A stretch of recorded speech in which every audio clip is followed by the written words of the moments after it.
With threats to our nation waiting around every corner, adaptability is more important than ever. When conditions change without notice, quick strategic thinking is crucial. And with obstacles consistently impending, determination is essential in overcoming them. It's this willingness, decisiveness, and resilience that sets Marines apart. With our fighting spirit, we don't just fight battles, we win them. Marines are the constant our nation counts on to fight the unknown. And through adaptable problem solving, we do just that.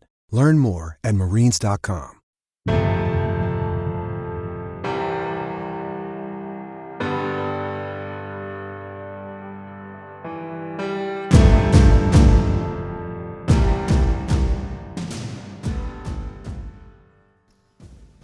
This is normally our day for our episode with Coach DJ Elliott, where we talk defense. We have that for you this week. Unfortunately, Coach had a trip at the beginning of the week, so we're delayed by one day.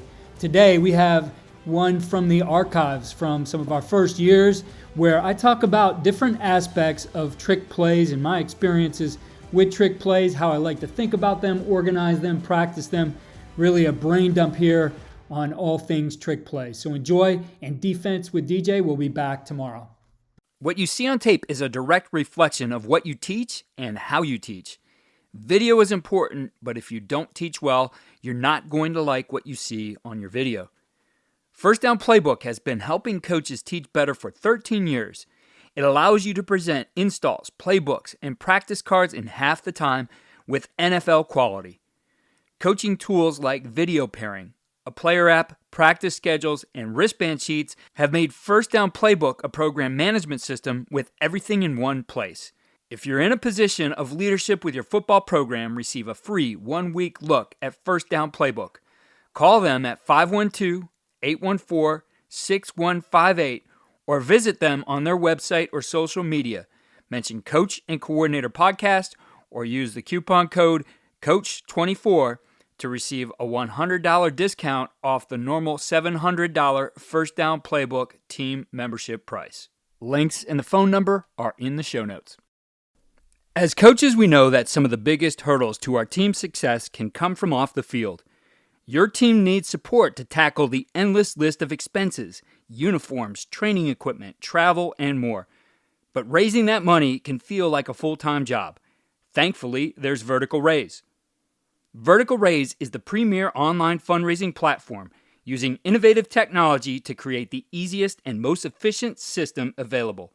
Raise more money in less time with a local fundraising coach who works with your team every step of the way to customize the ideal fundraiser. With options for online donations, digital discount cards, premium product sales, and even spirit shops, Vertical Raise has top-of-the-line solutions for every fundraising style. To find out more, visit verticalraise.com and we'll get you connected with an exclusive offer on your first fundraiser. Today's podcast is on trick plays. This is always the time of year I like to share those. I've done it with several articles in the past. I'll have some links in our show notes to some of those articles. But I love trick plays. I'm always looking for innovation.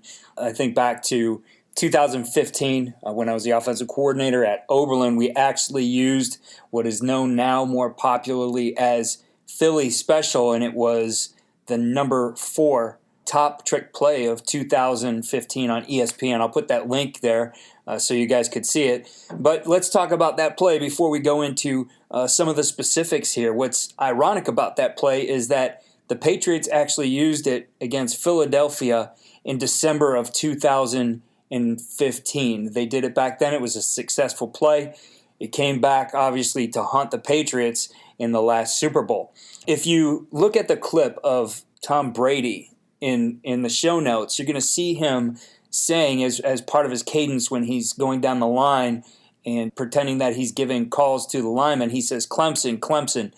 And what's interesting is the play, as far as I know, it did originate and become popular actually with Clemson when Chad Morris was there.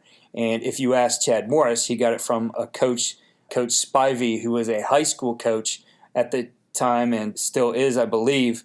And he got the idea from him, and he used it in a game when he was at Clemson. And I included that one in our show notes as well. So you'll see some multiple versions of that play, but obviously when you look at it, there's a lot of mechanics that go into it because you have basically a snap to the running back. He's going to dead pitch it on a reverse coming back to a receiver. The receiver is going to throw it to the quarterback. So when you look at trick plays, I think it's a lot about breaking down those elements, and that's something I'm going to share here. But I want you to consider this. Kevin Kelly, who has been on the podcast before, certainly is known for his unique approach to drawing up explosive plays. And at Pulaski Academy in Little Rock, Arkansas, he's the guy who never punts and frequently onside kicks because the statistics tell him so. Kelly told the Washington Post that on any given play, when 2 players touch the ball, there's a 10% chance of gaining 20 yards or more. However, if 3 players touch the ball, the chance of gaining big yards or more almost doubles. History also tells us that the team that has more plays of 20 yards or more in a game wins 81% of the time. So for him, he looked at that concept and started to do a lot more where he had 3 players touching the ball. We refer to any of those plays where 3 or more players touch the ball as trick plays. Solid offensive performances are still built around the core of base plays. I don't want to take away from that. I think that's the most important part of execution. However, being able to strategically add an explosive play through the use of some kind of deceptive or trick can provide a team a spark plug when you need to overcome your opponent. And at this time of the year, again, we're looking at heading into the playoffs. We have big games ahead. It's something that can actually make a difference. So the first thing I want to focus on are the skill components. And I think those can be categorized in a way that kind of narrows this down. And for me, I looked at guys who did well at these skills to go out and execute these trick plays. Because everybody, you ask your kids, everybody wants to throw that double pass or, coach, check me out throwing the ball, especially the linemen. And I'm going to show some clips in our show notes of linemen executing trick plays. So don't rule them out. I think they're valuable in this as well.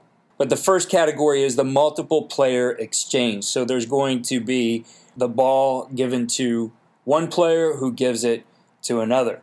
The simplest way to think of this is like a quarterback handing the ball to a running back who looks like he's going to run a stretch play, who pitches it or hands it off to a receiver coming around on a reverse. It's a pretty basic skill. There's 2 ways to do it. The handoff, which obviously is elementary. Everybody knows the exchange mechanics of a handoff, and it's something that we teach at the youngest levels. But I also feel that it's something that you do have to be proficient at, and there's that opportunity when you have that mesh point to mess it up. I do think that a dead pitch is a little bit easier in this case. I'm sure other people might disagree, but to me, it kind of takes a little bit of, it gives you a little bit more room for error. You have 2 players basically running towards each other.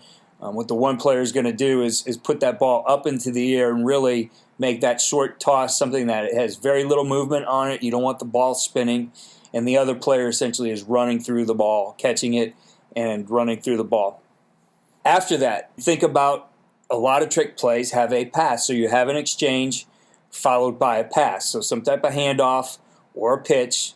Simplest way to think about this is the halfback pass. You're going to have an exchange, sometimes off a reverse, and then a pass where 2 players are handling the ball and it's thrown to a third player. So when you're thinking of this, you need to think about how the defense is really enticed and reacts to that first exchange in what appears to be a running play. Proper execution of that is really going to be reliant on the guy who receives the handoff and needs to sell the run first. So a lot of teams like the right-handed player, in this case, going to the right and throwing to his right, and I think that's a pretty sound principle. Although if it's a throw on the run, ironically enough, you'll have some players who feel more comfortable going the other way because they actually are forcing themselves to get their hips to the target. So regardless, I think you need to look at your guys and see who has those skills, especially running to the right, and what are the guys who can do it to the left. And a lot of times you maybe use your lefty who goes that way. You want that guy to attack the line in some ways, put the ball away at least for a second, and deceive the defense, okay? You want the defense obviously attacking and leaving a guy open in the secondary. I think you can look at in what's become popular again has been the jump pass. That was a big component of single wing teams years ago. Tim Tebow made it popular again, and you see that in multiple forms. And I included one of those in there. It actually has a lineman who came into the game for the Chiefs and threw the jump pass. So again, I think you can look at different guys doing it. Who has those skills? How are you setting that up? Because the Chiefs, for example, had a lot of plays where that big guy came in, and it was like the old fridge play, William Perry, where he'd come in and just bang in the line and have his momentum and weight take him into the end zone. Well, they put this guy in the shotgun, let him run to the line, and execute a jump pass. So again, some kind of exchange followed by a pass. The double pass is another way of doing things, whether that pass is out to the side. I've seen it where teams are running like a bubble. That guy will catch the bubble and throw it downfield. In that case, it's kind of like the pitch pass or the halfback pass. So you want that guy catching the ball. If he's right-handed, going to the right on a bubble and catching the ball before he throws it to the other guy. Now that has to be a backward pass or a lateral in this case, and you got to make sure of that. I think you need to have the guy, if he's going to the left, be a lefty to be comfortable making that throw, because again, you usually have the defense converging on that quickly. You don't have a lot of time to set up and throw. You kind of have to execute that as a catch and throw on the run. And so having to flip your hips around or get your hips around is going to cause some extra time and possibly have that thing blown up. I think if you're running it off of like a smoke screen or a screen where a receiver's coming up, kind of running off for a step and then coming back behind the line, now in that case, I would want a lefty on the right side, because thinking of him, how he's going to catch the ball, we don't want him to have to flip his hips all the way around before he throws. So he's going to be able to catch it, set, and throw down the field. And those seconds, I mean, it's going to make a big difference in being able to get the ball out and execute that play downfield. And again, that has to be obviously behind the line of scrimmage. After you've thrown a pass, the catch and pitch is another component. So I've seen this done a number of different ways. Boise State made it popular against Oklahoma in the Fiesta Bowl, where they ran a guy into the middle and he hooked up, caught the ball, actually set the defense, started running towards the opposite sideline, set the defense running that way, and then just gave a dead pitch to a guy coming underneath, and he went into the end zone. And I think, again, whether it's a hitch out to the side with the back coming out of the backfield and getting around, or that pass in the middle, or I've even seen that executed with a hitch and then a pass to a tackle who's pass set, got rid of his guy, and then comes around and gets the pitch from the receiver. I think that was made popular in the movie Varsity Blues. Throwbacks would be another component.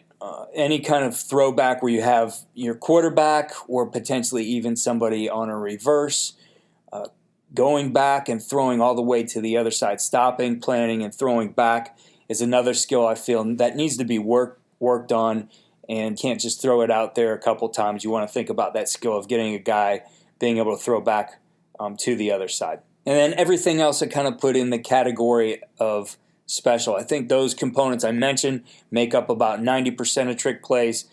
Everything else is kind of a special play. So you look at, even wing T teams, I've seen this done. I think I actually saw Clemson run it out of spread, but the counter crisscross where you have that very quick ball handling from one player handing it to the next, I think is an effective way of doing things. Hidden player trick plays where you have that guy squat down behind the line and give him the ball as you execute a fake behind him and he comes out the other side. I think all those kinds of things need to be worked as well. And then these fit into, your different concepts or categories of play. So your reverses in multiple exchanges would be one category. Some form of a double pass is another category. That double pass could come out of a sprint out. We did it before with a tight end where we had a double pass where we sprinted one way. The tight end blocked for sprint out, got back behind the quarterback, and then threw the pass down the field. I'll put that in there. I think I have a YouTube link that I'll include in there, and you can see that. And again, it was key to think about how we wanted to set that up, because I didn't want that tight end to come back and catch the ball and have to flip his hips to throw it. So we had to have him set to the left in order to run that play. And I would say that's a good way to think about setting these up. These plays can really only be run in one direction a lot of times because of the way you want that ball handled and be able to get it out quick. And the more really you put on a player having to do more things, the less likely he's going to be able to execute that. The next would be an exchange and a pass. So this could be your halfback pass. It could be a handoff. I know I incorporated this with a halfback pass and essentially Bill Walsh's sprint right option, where we kind of got a little pick for a guy coming into the flat. And you talk about a defense really getting messed up. I mean, they're converging on the run. We have a big pick coming set on the inside guy. So when he does recover, he's actually having to either go under or bubble over the top of another receiver, and we're able to get a guy into the end zone there. I'll include an example of that. The jump pass has been made popular. I mentioned we have a video clip of a lineman executing that for Kansas City. It certainly can be done in a number of different ways. I have an example of when Butch Jones was at Cincinnati doing that play. We'll include that link as well. And as I mentioned, Tim Tebow made it popular out of the shotgun, where he just got the shotgun snap, started towards the line, and pulled up, jumped in the air, and tossed it to the tight end. The example I show will be of essentially a run play, handed it off from the I formation with that I back, getting the ball and executing the jump pass. So again, a lot of this is your creativity. The flea flicker would be another one, hand off. That guy turns around and pitches it back to the quarterback. As I mentioned before, some type of throwback. One of my favorite types of throwback plays is to use down on the goal line. Not quite sure where we got this one. I know the first we ran it was against Heidelberg, probably back in 2009. I think the first year I was at Baldwin Wallace. But basically what we do is the front side tight end is going to fall down. He's going to go down to the ground, and essentially linebackers are going to lose sight of him, and then he's going to come back out the other side and get the throwback. And it's something that really has been effective over time. And then as I said before, don't lose track of the linemen in this. I think you can include them in some of these things. In fact, I have an example in here of several of these, but one from Rich Alercio, one of our speakers at National Conference. He did it in the state championship game on a 4th down. He called a screen pass to one of his linemen, and he gave us that clip to include there. There's other tricks that really come out of procedures. So procedures like the huddle. It was one that I actually saw in a bye week. I was at a Boise State game against Toledo, and Boise State comes out, executes this shift. They were doing a lot of shifting. They shift into what looks like an empty formation and then throw to who looks like the tackle, but it's actually the tight end there hiding, and that's something we used as well. Also in that game, I saw Toledo execute a play where it looked like the only guy who moved was the center and the quarterback. The rest of the line stayed there, and they executed a screen off of that. It's something Clemson did against Miami in 2015, and I have that trick play for you as well. With all of these, I think the things you need to think about are how do you practice these components? And one of the things we did was implement what I called the circus circuit, and it was essentially a circuit of pods. We put together 4 of them where we worked on some different skills. And so the first one, for example, might be hook and ladder skills. And so, we would simply set up, we would do these maybe in a number of different ways depending on what we were using, but we'd set up a receiver on one side with either a tight end, a back, or even a lineman coming out of the backfield. And all we're trying to do in these circuits is to get a feel for who are the guys who really do this the best. And we're always looking, is it the tight end? Maybe it's the tackle in a certain situation. Which tackle might we feel better about doing this type of play? Or is there maybe a guard we got to move out to tackle on this play, have them flip spots, and have him be the guy who's going to come around and get the pitch? And Heidelberg did this. Guys I know there did this. I have a clip of them doing it where they have a guy hitching up, receiver there. There's no other eligible receiver on that side, but the tackle is going to pass set, release his guy, and he gets around actually for the touchdown into the end zone. So in that pod, we usually set up guys to the right, guys to the left. We could even put a station in the middle where we have that middle hook, set the defense, and then drop the ball to another guy. Now with that, we didn't want to necessarily run the full play. We wanted the receiver maybe who's coming underneath to get a feel for what that looks like. So we set him a little bit of distance away, and we let him get a feel for timing that up. When is it that he really needs to start at that guy full go in order to be able to get the pitch? And I have a diagram of what that pod looks like there. Another one would be a double exchange and throw on the run skills. That would be one where we have maybe a reverse with the throw to somebody else. It could be set that up with the flea flicker, where we have the guy come across maybe on an inside zone and pass it back. We could do a play where we give it to the running back on stretch. He dead pitches it to a receiver or a slot coming around who throws it downfield. So we set up that in a number of ways depending on the day, and I put that diagram in there as well. Another pod would be the double pass skills. So we want to, whatever it might be, maybe it's throwing a swing pass and then having that guy throw down the field. Maybe it's the smoke screen, as I mentioned before, him catching it and throwing either across or down the field to another receiver who maybe came across all the way from the other side. Maybe it's something where we have the tight end. I mentioned that tight end double pass. He essentially protects for sprint, drops back, catches the ball, throws it downfield. And again, don't be afraid. Maybe that's a lineman. Pass setting for his sprint out and then getting there to throw the ball. So be creative with it. Find out who your guys could do it. I mean, there are some linemen who can really get that ball down the field and would be excited to execute it. And again, when you get those guys involved, usually that is a big surprise for the defense. And the last thing I want you to think about is, how do you plan these trick plays? So number one, know your opponent and what players on the defense react quickly to an initial key. You want to start to plan your attack there. Obviously, you want to account for that. Maybe you need to have somebody on that double pass out there protecting it, so when that quick reaction comes up, you have a blocker there and allows your guy to get the pass off. You want to decide when and where are the appropriate times to use these plays. Most of the time, these plays are effective when the game is tight.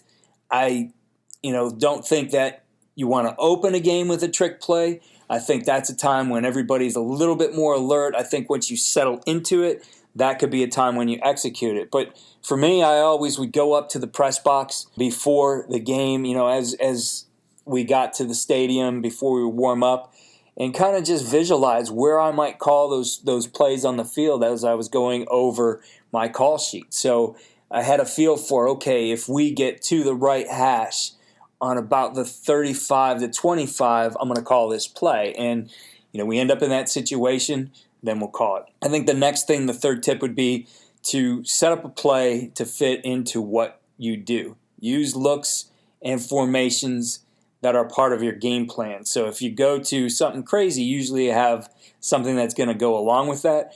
But it's also alerting the defense that there might be something coming, and they might not play as aggressively as they want. So if you can incorporate this into the formations that you're using in the game plan, I think that's effective. Practice your plays, but not too much. Give it a few reps in team over the week, and really that's all. If there's a key mechanic involved with the ball handling or a pass, let the players involved practice it separately, or have it be something that you're doing kind of as a warm-up, a pre-practice thing. Guys will get into it. They'll have some fun with it. I know the skill guys always like to see the offensive line getting involved. So think about setting up those quick circuits, getting guys, exchanging the football, double passes, reverses, whatever it might be. Get them involved in that. See who does the skills the best. Pull out those skills and make sure you have those different things incorporated. So if you have to work on your dead pitch, go let those guys work on it separately for a while before you run those few reps during team period. And lastly, I think the most important tip is to have fun. These plays are fun when they work, and the players love to execute them. And obviously, it's something that becomes memorable. Everybody is going to remember Philly special, even though they're not the team that came up with it. So think about those things. Have fun doing that. Good luck here the rest of the season. And we'll be back next week with some more tips from my notebook.